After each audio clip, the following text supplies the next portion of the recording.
In this video, I'll show you how to make a new project in Canva. It's super quick and easy.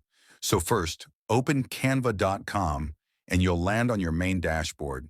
Here you'll see tons of different project starters, things like social media posts, presentations, posters, and more. To start your own design from scratch, look at the top right corner and click the purple Create a Design button. When you click it, Canva gives you several suggestions based on the platform, like Instagram post, YouTube thumbnail, resume, and more. If you already know the exact size you need, choose Custom Size.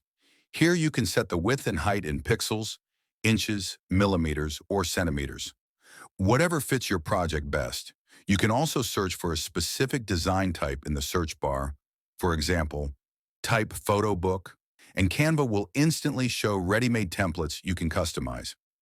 Once you find template you like, click on it and then choose Customize this template. And that's it.